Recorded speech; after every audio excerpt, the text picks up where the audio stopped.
2 रकत नमाज पढ़ते, इस्तिखारा करते, फिर लिखते।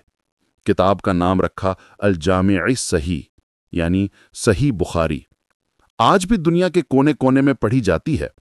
बड़ी उम्र में बुखारा लौटे लोग खुश हुए, लेकिन वहां के गवर्नर को ईर्ष्या हुई। उसने कहा, मेरे बच्चों को अलग पढ़ाओ। इमाम बुखारी ने कहा, ज्ञान सबके लिए बराबर है, मैं किसी को अलग नहीं पढ़ा सकता।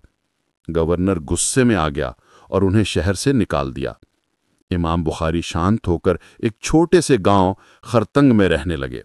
वहां भी लोग उनसे सीखने आते। 26 रमजान 256 हिजरी की ईद की रात इमाम बुखारी बीमार थे। रात को उठे, वुजू किया, नमाज पढ़ी और दुआ की, हे अल्लाह, जमीन मेरे लिए तंग हो गई है, मुझे अपने पास बुला ले। और सुबह ईद के दिन अल्लाह के प्यारे बन गए।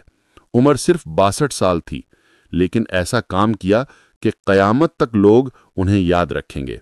बच्चों के लिए प्यारे सबक। माँ की दुआ सबसे बड़ी चीज है। इमाम बुखारी की आंखें भी माँ की दुआ से ठीक हुईं। छोटी उम्र में भी अल्लाह बड़ा काम करवा सकता है। 16 साल की उम्र में घर छोड़ दिया। सच्चाई सब कुछ है। ऊंट वाला वाकया याद रखो, छोटा झूठ भी नहीं चलता। मेहनत कभी व्यर्थ नहीं जाती। 6 लाख हदीसें सुनी, लेकिन सिर्फ सही रखीं। ईर्ष्या बुरी है। गवर्नर ने ईर्ष्या की, लेकिन इमाम बुखारी का नाम चमकता रहा। ज्ञान बांटने से बढ़ता है। किसी को अलग पढ़ाने से मना किया, इसलिए उनकी किताब पूरी दुनिया में फैली। सब्र करो, कठिनाइयां आईं, यात्रा की थकान उठाई, लेकिन कभी शिकवा नहीं किया। बच्चों, आज से वादा करो, रोज कुरान और हदीस की एक छोटी सी बात याद करो। कभी झूठ मत बोलो, भले खिलौने के लिए ही क्यों ना हो। माँ बाप की दुआ लेते रहो, मेहनत करो, अल्लाह जरूर बड़ा नाम देगा। सच्चाई अल्लाह हम सब सबको कुछ है। इमाम बुखारी जैसा नेक, सच्चा और मेहनती बनाए। आमीन।